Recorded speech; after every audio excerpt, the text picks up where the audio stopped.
Ça c'est fait. Allez, apéro les gars. Ah, je me sens être un bon citoyen avec mes applaudissements.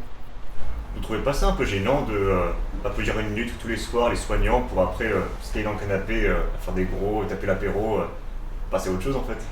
Bon, non, on les soutient, c'est déjà bien. Puis qu'est-ce que tu veux faire? Je suis pas médecin, moi. Ouais, enfin on pourrait faire plus, non? Et pas qu'un peu. Parce que applaudir, c'est bien. Prendre l'apéro aussi. Mais militer par tous les moyens pour défendre et renforcer le service public de la santé, c'est quand même autre chose. Oui, après c'est pas les applaudissements que les infirmières pourront payer leur charge non plus, quoi. Et encore moins trinquer un coup. Ouais, et il va falloir affirmer surtout que s'il y a quelque chose qui doit cesser de trinquer, C'est bien la santé.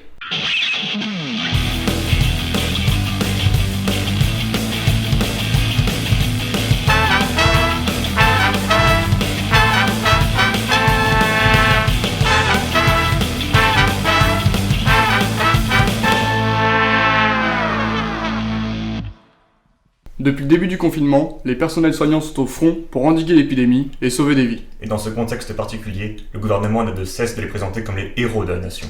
C'est pourquoi, en votre nom, je tiens avant toute chose à exprimer ce soir la reconnaissance de la nation à ces héros en blouse blanche, ces milliers de femmes et d'hommes admirables qui n'ont d'autre boussole que le soin, d'autres préoccupations que l'humain, notre bien-être, notre vie tout simplement.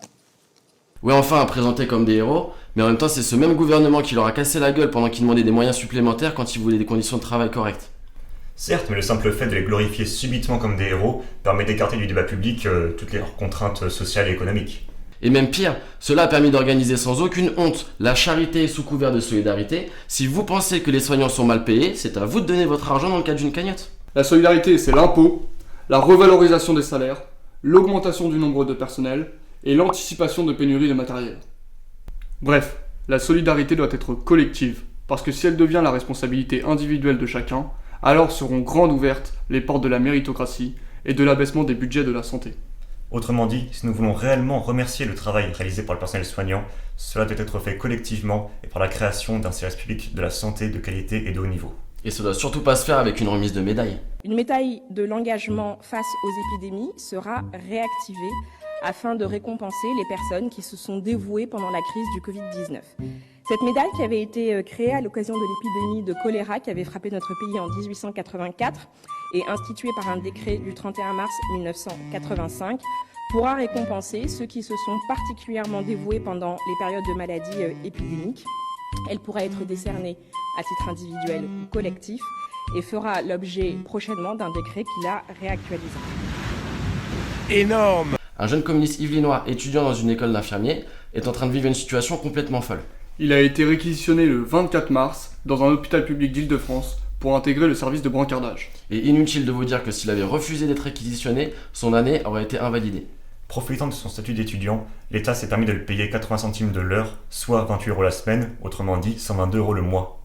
Il a finalement touché une prime fin mai, mais dans laquelle il n'y a aucune mention sur le fait d'avoir travaillé les dimanches, les jours fériés et de nuit, et encore moins pour l'exposition face au Covid-19. En somme, il a gagné 1 500 € pour avoir travaillé en tant que stagiaire, 50 heures par semaine, pendant 2 mois et demi. Et ce avec les risques qu'il encourt, surtout à cause du manque de protection face au Covid-19. Et pour le remercier de tous ses sacrifices, il va devoir trouver du temps pour pouvoir passer et préparer ses partiels et espérer pouvoir passer l'année prochaine. Et voilà comment sont traités nos futurs soignants de la 16e puissance mondiale. Retrouve l'article complet de notre camarade sur l'avantgarde.fr. Nos soignants sont tellement mal payés, mal considérés, avec des conditions de travail déplorables, que le Covid-19 a créé une situation catastrophique dans les EHPAD. En effet, étant donné le manque de moyens crucial dans la protection, des équipes entières ont quitté leur poste pour se protéger du virus. En conséquence, des vacataires à peine formés ont été embauchés pour tenter de répondre aux besoins. Mais en réalité, la diminution des moyens depuis déjà des années dans les EHPAD font de ces lieux des zones de déshumanisation.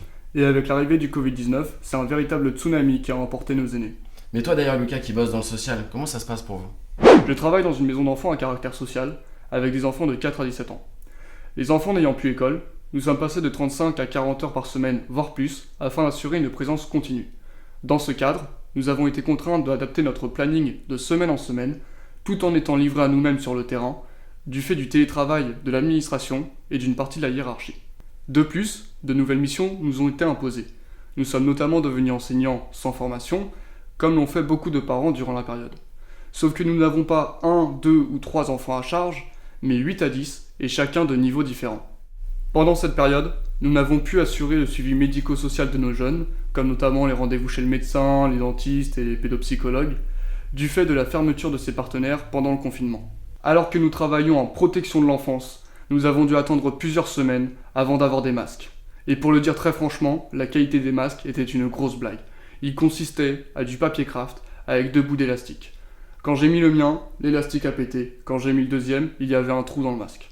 Dans ces conditions, difficile de maintenir une dynamique de groupe stable au sein des MEX, d'autant plus que les projets éducatifs des enfants ont été suspendus, comme les orientations scolaires ou les orientations de placement. Les audiences ont été suspendues durant le confinement, ils ont donc dû attendre 2 mois de plus. On a souvent entendu que le confinement était une double peine pour les pauvres. Pour nos enfants, il s'agit d'une triple peine. D'abord, ils ont subi le confinement comme tout le monde. Ensuite, ils ont subi les inégalités sociales, car il manquait cruellement de moyens pour assurer une continuité pédagogique. Et enfin, nos enfants ne pouvaient être auprès de leur famille. Déjà qu'avant la crise, notre système de santé écumait 15 ans de démantèlement plus ou moins progressif, comprenant notamment la suppression de 70 000 lits, la gestion rentable, Capitaliste, ces 2 derniers mois, a permis de réinstaurer le travail gratuit. dans le plus grand des calmes. Calme, je crois pas qu'on va réussir à le rester bien longtemps. Ouais. Et est-ce que vous avez vu que le collectif Interurgence, qui regroupe des syndicats et des collectifs, appelle à la mobilisation le mardi 16 juin? Et bah voilà. Parce que la santé est l'affaire de toutes et de tous. Parce que le gouvernement et les capitalistes profitent de cette crise pour mener une lutte acharnée contre les travailleurs et les travailleuses de ce pays. Parce que cette crise a montré l'importance d'avoir un service public de qualité et que c'est ensemble que nous pourrons la défendre et la développer. Lycéens, étudiants, jeunes travailleurs, pour toutes ces raisons, nous aussi, nous te donnons rendez-vous dans la rue, dans les Yvelines et à Paris le 16 juin. Par cette vidéo, nous saluons et remercions chaleureusement le personnel soignant ainsi que le secteur médico-social, vous qui n'avez pas fléchi au front. Et par cette vidéo, nous voulons envoyer un message clair à Macron. Désormais, c'est front contre front, classe contre classe, capitaliste contre travailleur. Déconfinons nos colères, exigeons que les jours d'après soient des jours heureux. À mardi.